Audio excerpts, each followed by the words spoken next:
Hello and welcome to the Untitled Car Show. Hello and welcome to the Untitled Car Show. I'm your host, Ike.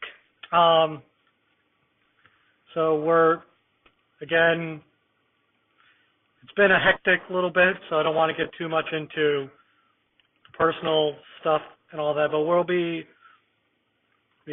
hopefully back regular schedule-ish here soon. So my plan is I think I'm going to put out an episode today on Tuesday, on Thursday, and then Saturday is going to be the plan. So I got my Track Monkey apparel t-shirts. I think everyone else should have gotten them by now as well. Again, if you want a sticker to go along with that, send me a picture of you in the shirt. I'll get your address, and I will get the stickers out to you. So that's preferably at the Twitter, at Untitled Car Show, works best, or on the Instagram, again, at Untitled Car Show, or Facebook, at Untitled Car Show. So, very exciting.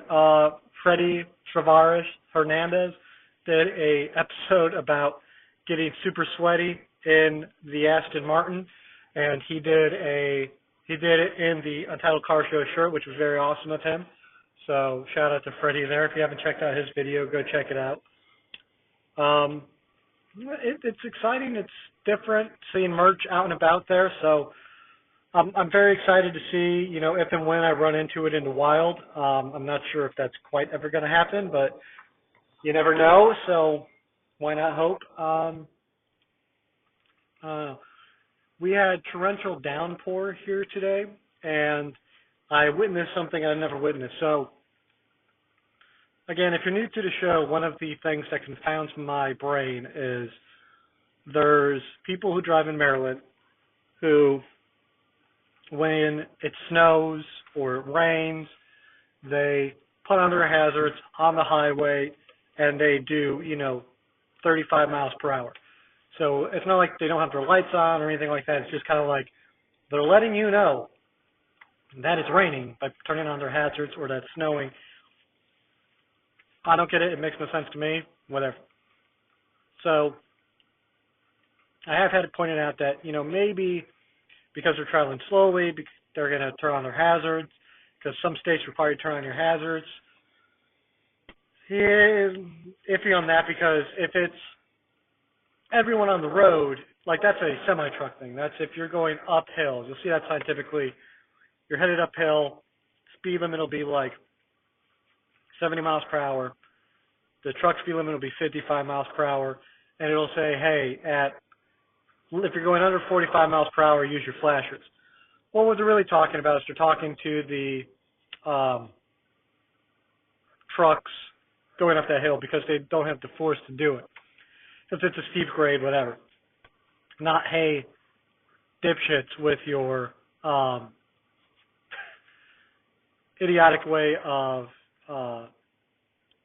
driving when it's inclement weather, if it's just like drizzly. I've seen it when it's sunny out, to be perfectly honest. And that's just mind-boggling me. But I saw something today I'd never seen before. So I was on just like a normal, road, 2 lanes going one way, 2 lanes going the other way, split medium, traffic lights, 50 mile per hour speed limit. No, not even. It was 45 mile per hour speed limit. And I was going, I turned right, and I see someone with their hazards on, and I go, all right, that's a bit odd, but maybe they're on slick tires, or, there's something wrong with their car and they just need to get it somewhere, and that's kind of their way of letting people know, hey, something might go wrong with my car. But then they get into the left lane, and then they get into the right lane, and they're not going slowly, they're doing 50 miles per hour. I'm like, that is dumbass doing that. And then another car, 45 miles per hour, 45 mile per hour zone, left lane, hazards on. I'm like, what in the hell is going on? So I don't understand that. It boggles my mind. Is headlights on, or windshield wipers on, headlights on, understand that. If it's you have a hazard, you need to pull off. I don't think people understand what the hazard lights are for. That's not, I've detected a hazard let me turn these on, which is what I think a lot of these people are doing. It's, you know, driving 101. Hazard lights are for I've had to pull off to the side of the road because I'm having an issue, therefore I'm a hazard to other drivers. If you're driving with your hazards on, you're just announcing that you're a hazard to other drivers and therefore shouldn't be on the road. You know, hazards on, pulled off to the side. I think that's what needs to happen, and I challenge anyone to come up with a good reason to just drive around with your hazards on, just because it's less than perfect conditions outside. I mean, don't get it wrong. It was torrential downpour, and my Fiesta, you know, very concerned about it just sucking up water. I do like in this car, unlike other cars. So my Saturn, the air intake was down near the bottom of the cowl up front, so almost at the complete bottom of the trim, below the bumper, basically. That's what I was trying to say. Whereas this car, it's got closer to the, you can still see a little bit of Volvo's presence in this vehicle because it's got a little intake that goes up and over, and basically right where the hood meets the bumper, there's like a little jump piece that goes up over the support, and it sucks in cold air from up there. So it's well above the waterline, so I don't really have to worry about it. But there were moments where it was like, turn around, don't drown sort of deals. Like, the DC metropolitan area will always bog my mind for they don't have the appropriate infrastructure to handle the people who drive here, and they don't have the appropriate infrastructure for the rain that happens fairly frequently every year. Like, it's a fairly common occurrence when there's just normal rain. Like, I'm not talking like hurricane type rain. I'm not talking, I got like a bit of a Wayne rain thing going on. Anyway, a W thing. It's these streets, they flood, but it's just like an inch an hour, whatever, half an inch an hour. They just flood, and the local radio station, the local traffic reports are just like, yeah, such and such road's flooded, it's impassable. We got this road, it's flooded, it's impassable. You know, this interstate's impassable. Just like as if it's nothing. It's like, no. That happens once in like the civilized world, and you should fix it. I get it if you're rural Alabama and you have a road that goes down near a river, and you know only Skeeter and like Daryl use it like once every fortnight. Like, fine, let that road flood every now and again because no one's really going to be impacted by it. But these are not like little roads. These are like interstates and main through roads in the DC metropolitan area, which is already the worst traffic in terms of just infrastructure to demand in the country, at least. So it's just mind-boggling to me that we like allow that to happen in the nation's capital. I don't get it, but whatever. You know, you just need to get better. It's not really such a matter of the roads need to be redesigned. It's just you need the sewer and the storm system to be adequate to it. And I don't understand why it's not. Like, where I live, so I live on a little hill. So picture a little hill, like you walk in the front door and you're at grade, which if you're not familiar with that term, that means you're at the ground. So front door is basically ground level, but the back door in the basement is also at ground level. So, you know, it's a little bit of a hill that the house sits on. There's a sump pump, you know, typical house. If you're not familiar, if you are not a homeowner or if you're just not familiar with this concept or whatever, bottom of your house, there's a hole that if your house floods is like the lowest point in your house. So all the water would collect there and it gets pumped up and out. So it sits down below, like if you have a basement, for example. Cut a hole in the basement in the concrete. You put plastic lining around it. You put it down into bedrock so that any water that's at the table gets sucked up by that and shot out. So, like the house we had before was right next to the water. So, because it's really hard to get away from that in Maryland. So, the house we had before was right at the water.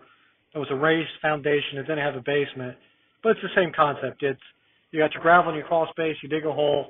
You surround it with plastic sheeting. Put the sump pump down there, and any water that's going to mess your foundation in the area, it sucks it all out.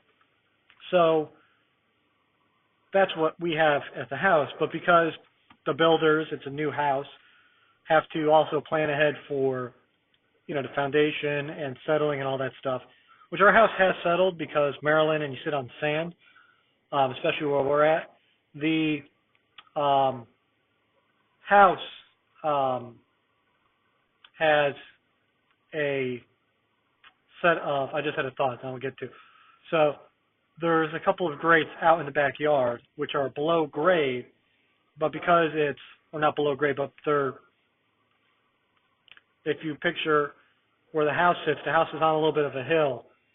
So it's like a sweeping angle away from it. But because that water can get down into the gravel and the bedrock and come back over and mess the foundation, it gets pumped up and out. And our water pumps actually into the sewer.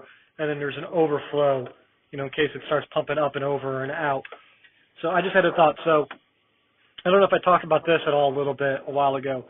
So we had a water pipe that was damaged when the house was built by Verizon. When they came by, they dug a hole using a machine, and they damaged our water pipe. And it wasn't a big issue until it was, which is how these things kind of are.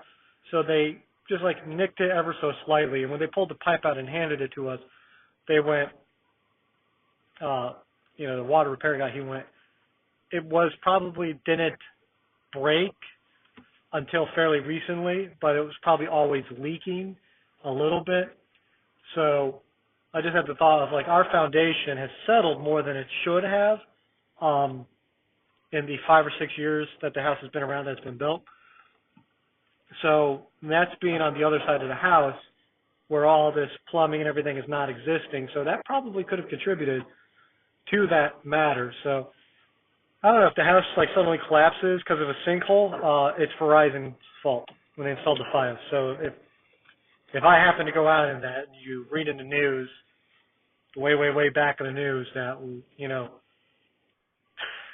minor podcast person Ike dies in sinkhole accident, it's Verizon's fault.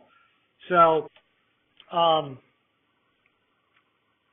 that's what's going to my infrastructure. So you have to plan and think about what you're going to do and how you're going to build it. And when you build a house, you have to plan out for these things. When you build a city, I get DC's an older city. It's not Wichita, Kansas. It's not, Chicago, St. Louis, one of those cities where they've only been around for less than, a couple hundred years. DC's been around for a while. But on the flip side of that, the city's grown steadily, so you have to plan ahead and go, okay, this is where we're going to put the sewer, and this is where we're going to put all the proper stuff. And it just boggles my mind that it would be like if Phoenix, Arizona didn't plan for heat, or if Chicago didn't plan for snow, or Buffalo didn't plan for snow. Now there's a difference. We're not like Buffalo, in which Buffalo just gets inundated with so much snow that it's almost impossible to plan for. You just kind of have to deal with it. As opposed to, Seattle, they get a ton of rain all the time. So they kind of have a system that has to be built for it. DC, you get it every now and again, but you can plan for it. You're not being overwhelmed with it. I don't know. It's crazy to me. That's my little, how do you get from flashers and all that to that. So, but the Volvo project's coming along well. So it's sitting up on its permanent engine mounts. So I'm going to solid welded the engine mounts to the frame of the car. it's not putting out enough torque where that's going to be an issue from everything I've read. So it's sitting up on its own mounts. It's level. It's in there. The electrical's coming along. I just got to find an ECU now. And I got adapters for the fuel that I got to get smaller ones. So I bought fuel adapters to just extend the hose out to run to the existing fuel system. And I got to get a smaller diameter one because of the ones that the Audi system has are smaller than I initially thought. So I must have measured outside diameter instead of inside diameter. So if you picture, it's like a little brass fitting. It's about 3 inches long, and it's got a couple of like wedges on the outside of it, and you kind of put it in, clamp it down, and it won't come out because it's clamped down under its own, like the way it bends, it forms a permanent seal so no gas can escape. So I got to get injectors still, and that's pretty much it. So I got the injectors, I got the fuel system, the wiring system, all that coming across. And then I'm sure I'm missing something, but I got to get the adapter plate and some other stuff. But I should be getting close to firing it up. So I'm hoping, knock on wood, first week of September, fire it up. So we're still kind of on track for where we want to be for Lemons Rally in terms of that. The seating position, so I'm curious if anyone else out there has a better idea for this. So I'm going to put the Porsche seats on the Volvo rails, but I need a better way of mounting it because right now the Porsche seat doesn't track forward or backwards. So it's a bit of an issue, especially I'm 6'2", and if someone else wants to drive the car and they're smaller, it's going to be an issue. And everyone's smaller than me for some reason. So that's what I'm kind of like, well, and I'm not quite sure why, but so the reason I'm using the Volvo seat rails is because they have the seat belt and the mounting all together. So like the seatbelt clip is mounted into that, and it mounts firmly to the ground, and it's nice and secure, and I don't feel like there's any risk of, in a crash. I don't think that belt's going anywhere. Everything will stay where it's going to be, and I kind of like the idea of using the stock safety equipment for that. Now, the steering wheel's not going to have the airbag anymore because I don't know how to wire that in. So we're going to move the steering wheel up out of the way. We're putting a collapsible steering column in there so that way it doesn't come up and just, hit you in the face when you're driving it, which is actually the steering column from the Porsche. So that will work. It's an interesting problem solving, just kind of go at it. And what I'm learning is you can sit there and you can work on one problem at a time and kind of go through it that way, which is the proper way to do it. Or you can kind of scatterbrain it and work on this part and that part and then go back this back. And that works well for me, except for you kind of lose track of what you've done and what you haven't done. So I'm going to take a little bit more systematic approach to this than I have in the past and kind of just get at it. And part of the thing is because I'm trying to go a little bit more full force into that. I really haven't been able to, free time is at a premium. So, but I'm getting a thing through the day job, which will make that easier. So hopefully make that easier. So more free time at better hours and blah, blah, blah, of when and where and how and everything's going. So hopefully that'll take effect and you'll see something mid-ish September, maybe early October. So I don't want to do a super long episode today. So again, I'm going to put out a Thursday episode, so look out for that Thursday episode. If you like what you hear, please tell a friend, tell a loved one, tell a coworker, and follow us everywhere at Untitled Car Show, and really have a good night, have a good evening, whatever time it is there where you're listening. Please be safe out there.